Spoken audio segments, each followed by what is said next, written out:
প্রিয় শিক্ষার্থী বন্ধুরা, ফিনান্স ও ব্যাংকিং ক্লাসে আবারও তোমাদের সবাইকে জানাচ্ছি স্বাগতম।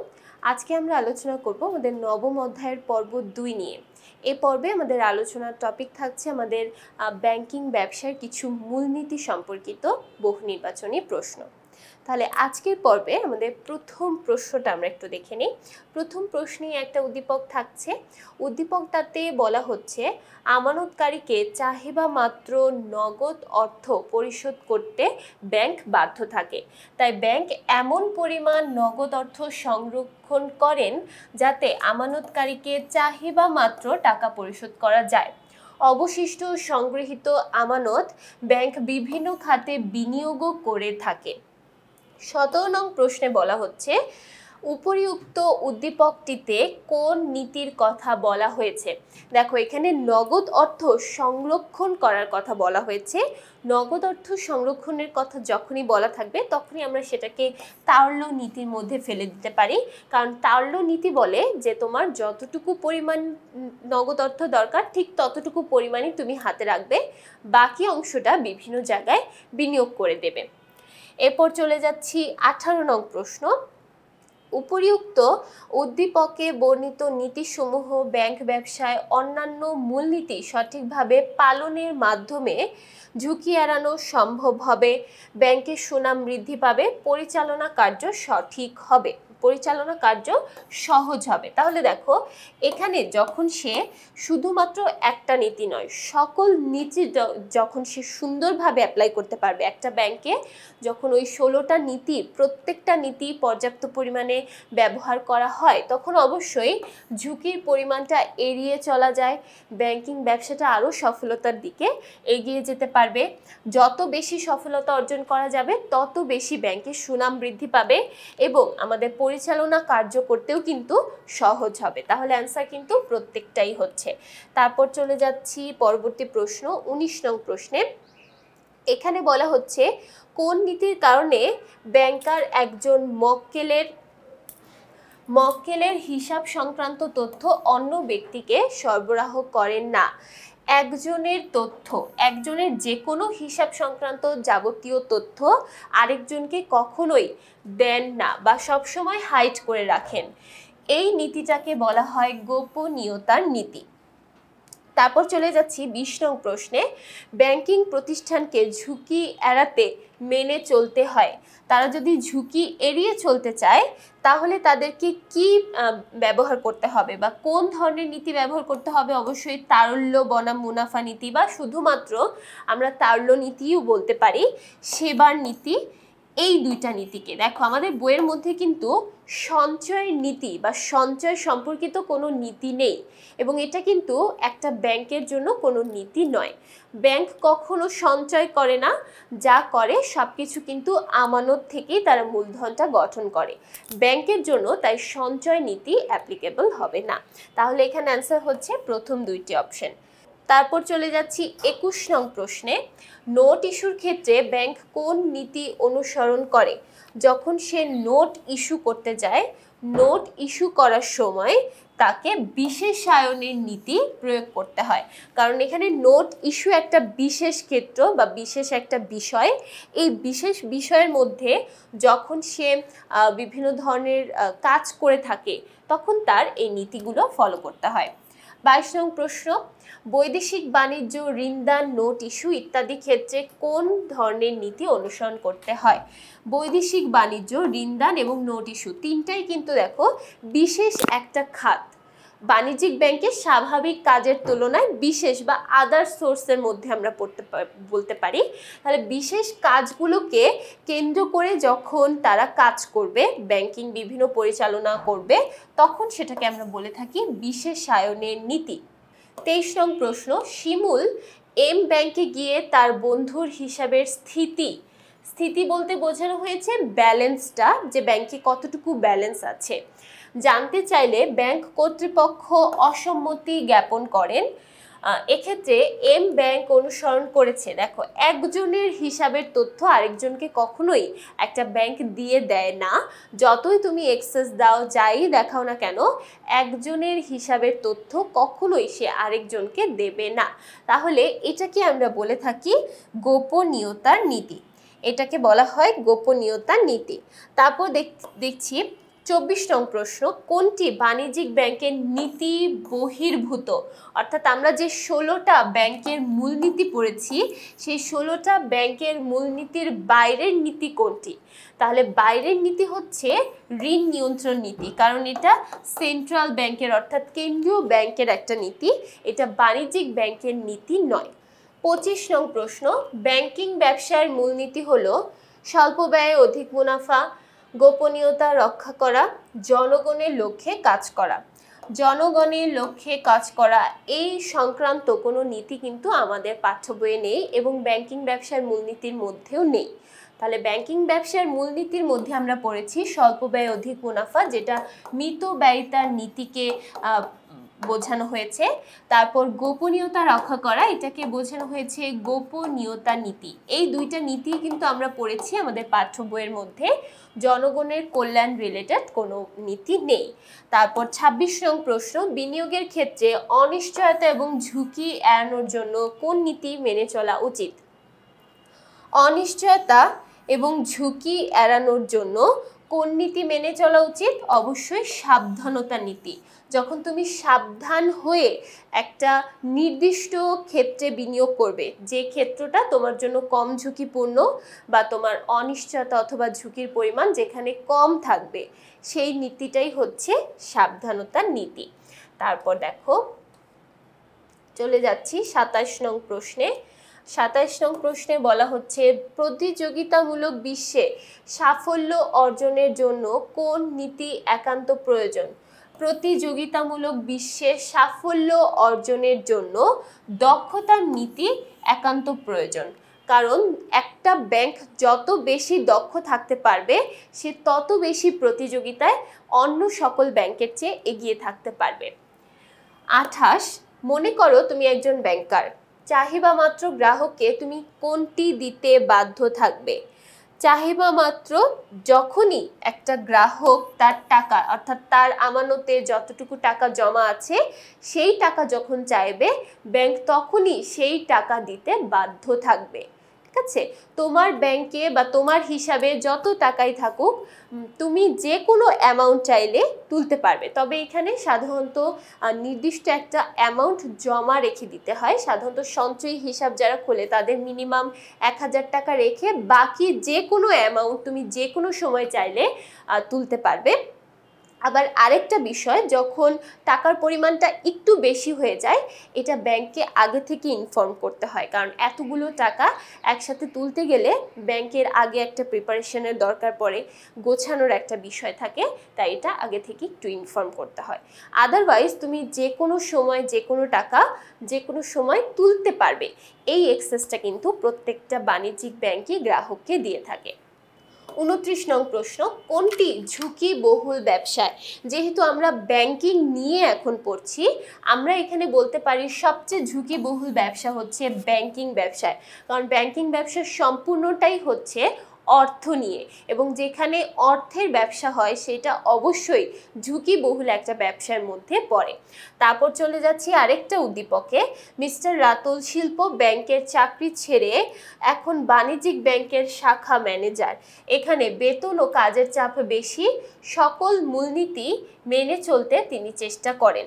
30 নং প্রশ্নে বলছে যে মিস্টার রাতুল বাণিজ্যিক ব্যাংকের কোন কোন মূলনীতি মেনে চলা কষ্টকর মনে করেছে? সবচেয়ে কষ্টকর হচ্ছে সচ্ছলতা এবং নিরাপত্তার নীতি মেনে চলা, কারণ দেখো বাকিগুলো কিন্তু কাজ খুবই অল্প, কিন্তু যখন তুমি সচ্ছলতা এবং নিরাপত্তার নীতি মেনটেন করতে যাবে এটার কাজ এবং ওয়াইডনেস কিন্তু খুবই বৃহৎ, অর্থাৎ অনেকগুলো গ্রাহক এটার সাথে জড়িত থাকে, তারপরে পুরো ওভারঅল ব্যাংকিং ব্যবসাটা এখানে জড়িত থাকে। তাই সচ্ছলতা এবং নিরাপত্তার নীতি, এই দুইটা নীতি মেনে চলা একটু কষ্টসাধ্য হয়ে পড়ে। 31 নং প্রশ্ন, মিস্টার রাতুলের মতে শিল্প ব্যাংক অপেক্ষা বাণিজ্যিক ব্যাংকে কাজের চাপ অত্যধিক, এর কারণ?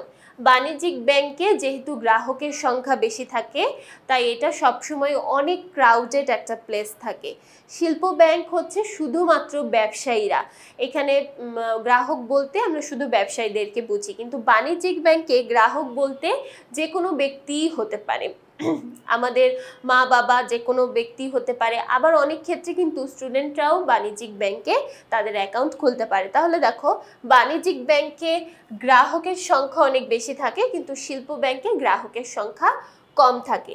এটাই হচ্ছে মূলত মূল কারণ আমাদের, যে কারণে বাণিজ্যিক ব্যাংকে কাজের চাপ বেশি থাকে। তাহলে দেখো এই ব্যাংকে বিভিন্ন ধরনের গ্রাহক লেনদেন করে, আবার এই ব্যাংকে বিভিন্ন ধরনের ব্যাংকিং সুবিধাও প্রদান করা হয়। গ্রাহকদের চাহিদা মতো বিভিন্ন রকমের ব্যাংকিং সুবিধা প্রদান করা হয়, তাই জন্যই কিন্তু এখানে সবসময় অনেক কাজের চাপ থাকে।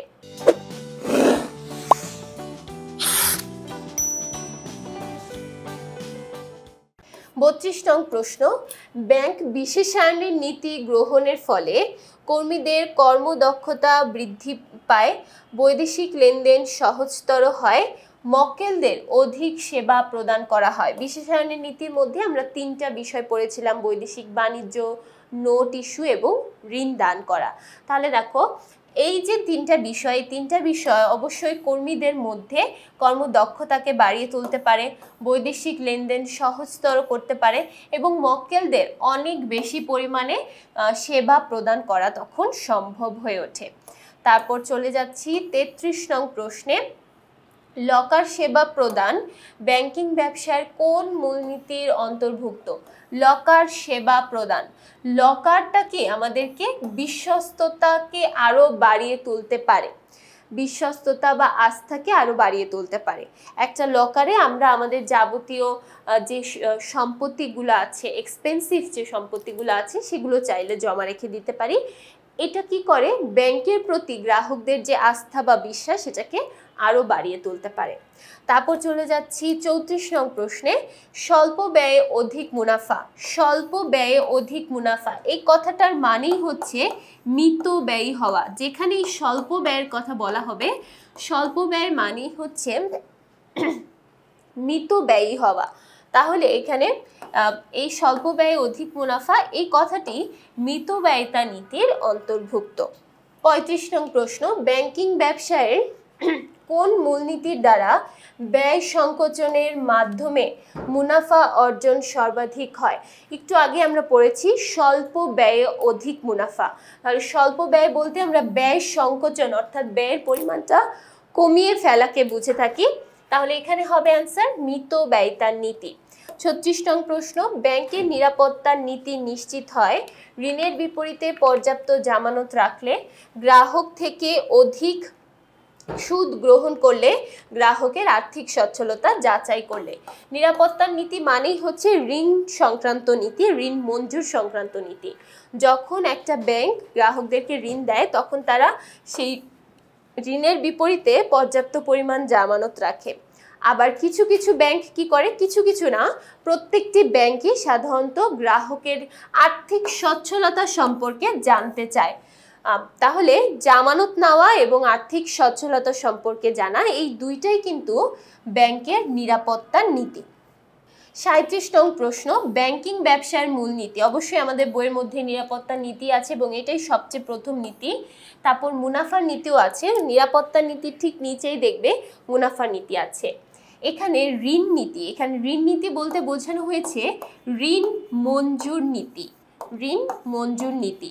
এবং এই ঋণ মঞ্জুর নীতি নামেও কিন্তু আমরা আমাদের বইয়ের মধ্যে একটা নীতি পড়েছি। তাহলে এখানে প্রত্যেকটাই কিন্তু ব্যাংকিং ব্যবসার মূলনীতির মধ্যে পড়লো। তারপর আমরা একটা উদ্দীপক দেখে নেই। বিশিষ্ট ব্যবসায়ী জনাবা জরিনা বেগম কাঁচামাল ক্রয়ের উদ্দেশ্যে এবি ব্যাংক থেকে 1,50,000 টাকার ঋণ নিতে চাইলে ব্যাংক কর্মকর্তা তার আর্থিক সচ্ছলতা যাচাইপূর্বক জামানত হিসেবে জমির দলিল জমা রাখলেন। 38 নং প্রশ্ন, ব্যাংক ব্যবসার কোন মূলনীতির প্রতি লক্ষ্য রেখে এবি ব্যাংক জমির দলিল জামানত রাখে? এই যে কোনো কিছু জামানত রাখা এটাই কিন্তু নিরাপত্তার নীতি বলে। নিরাপত্তা নীতি বলে ঋণ নেওয়ার সময় অবশ্যই জামানত রাখতে হবে। তারপর 39 নং প্রশ্ন, এবি ব্যাংক জনাবা জরিনা বেগমকে ঋণ প্রদানের মাধ্যমে কি করবে?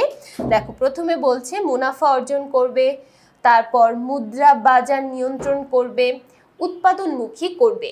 এবি ব্যাংক যেহেতু বাণিজ্যিক ব্যাংক, এ কিন্তু কখনোই মুদ্রা বাজার নিয়ন্ত্রণ করতে পারবে না। মুদ্রা বাজার নিয়ন্ত্রণ করে শুধুমাত্র কেন্দ্রীয় ব্যাংক। তাহলে ও মুনাফা অর্জন করবে এবং উৎপাদনমুখী করবে। 40 নং প্রশ্ন, গ্রাহকের প্রয়োজন মেটাতে সবসময় নগদ অর্থ হাতে রাখতে হবে। নগদ অর্থ হাতে রাখতে হবে, এটা কোন নীতিতে বলছে? এটা বলছে তারল্য নীতির মধ্যে।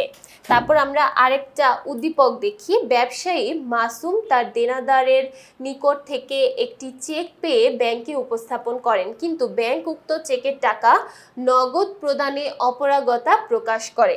দেনাদারের হিসাবে পর্যাপ্ত টাকা আছে কিনা জানতে চাইলে ব্যাংক তা জানাতে অস্বীকৃতি জানান। 41 নং প্রশ্ন, উদ্দীপক অনুযায়ী ব্যাংক কোন নীতিটি অনুসরণ করে? উদ্দীপক অনুযায়ী ব্যাংক কোন নীতিটি অনুসরণ করে? এখানে কি বলা হয়েছে? এখানে বলছে পর্যাপ্ত টাকা আছে কিনা সেটা জানতে চাইলে ব্যাংক অস্বীকৃতি জানান। দেনাদারের হিসাবে পর্যাপ্ত টাকা আছে কিনা, তুমি যদি অন্য একজনের হিসাবের তথ্য জানতে চাও, ব্যাংক কখনোই সেটা তোমাকে বলবে না। তাহলে এটা কোন নীতি? এটা হচ্ছে গোপনীয়তার নীতি। 42 নং প্রশ্ন, জনাব মাসুমের প্রাপ্ত চেকটির ব্যাংক হিসাবের মাধ্যমে টাকা উত্তোলন করতে হবে। বাম কোণায় আড়াআড়ি রেখা আছে কিনা, রেখা টানা আছে, এবং নিরাপত্তার নীতি। দেখো এখানে কিন্তু প্রত্যেকটি হচ্ছে, তাই না? প্রত্যেকটি হচ্ছে হিসাবের মাধ্যমে টাকা উত্তোলন করা যাবে, তারপরে বাম কোণায় আড়াআড়ি রেখা টানা আছে। সো এই ক্ষেত্রে এটা কিন্তু অধিক নিরাপদ একটা বিষয়। এরপর চলে যাচ্ছি 43 নং প্রশ্ন, প্রচার নীতির মাধ্যমে কোন ব্যাংক কোনটি তুলে ধরে? প্রচার নীতির মাধ্যমে অর্থাৎ ব্যাংক যখন প্রচার করে বিভিন্ন জায়গায় বা ব্যাংকের বিভিন্ন বিষয় সম্পর্কে, বিভিন্ন হিসাব সম্পর্কে যখন প্রচার করে, এর মাধ্যমে ব্যাংক তার কর্মদক্ষতাটাকে তুলে ধরতে পারে, গ্রাহকদের সামনে কর্মদক্ষতাকে তুলে ধরতে পারে। এরপর চলে যাচ্ছি 44 নং প্রশ্ন, ব্যাংকিং প্রতিষ্ঠানকে ঝুঁকি এড়ানোর জন্য নিচের কোন কোন মৌলিক নীতি মেনে চলতে হয়? ঝুঁকি এড়িয়ে যদি চলতে চায় তাহলে অবশ্যই মুনাফার নীতি অ্যাপ্লাই করতে হবে। মুনাফার নীতি অ্যাপ্লাইয়ের মাধ্যমে সে মুনাফার পরিমাণটাকে বাড়িয়ে দিতে পারে, এবং যত বেশি মুনাফা বাড়বে তত বেশি ঝুঁকির পরিমাণ কমে যাবে। তারপর তারল্য নীতি অ্যাপ্লাই করতে পারে। তারল্য নীতি অ্যাপ্লাইয়ের মাধ্যমে কি হবে? তার পর্যাপ্ত পরিমাণ নগদ অর্থ হাতে থাকবে, অর্থাৎ এটাও কিন্তু ঝুঁকিটাকে কমিয়ে দিতে পারে। এবং লাস্ট ওয়ান, প্রচার নীতি। প্রচার নীতির মাধ্যমে কি হয়? তার কর্মদক্ষতা সম্পর্কে সকলে জানতে পারে, সো গ্রাহকের সংখ্যা আস্তে আস্তে বেড়ে যায়। যত বেশি গ্রাহক সংখ্যা বাড়বে তত বেশি কিন্তু একটা ব্যাংক ঝুঁকিটা আস্তে আস্তে কমিয়ে ফেলতে পারবে। তাহলে এখানে অ্যান্সার কিন্তু প্রত্যেকটাই হচ্ছে, এই 3টা অপশনই কিন্তু আমাদের অ্যান্সার থাকছে। তাহলে এই ছিল আমাদের এই পর্বের আলোচনা। আশা করছি এই পর্বের প্রত্যেকটা প্রশ্নই সবাই খুব ভালোভাবে বুঝতে পেরেছ। পরবর্তী পর্বগুলো দেখার জন্য সবাইকে আবারও আমন্ত্রণ জানাচ্ছি। সবাইকে অসংখ্য ধন্যবাদ।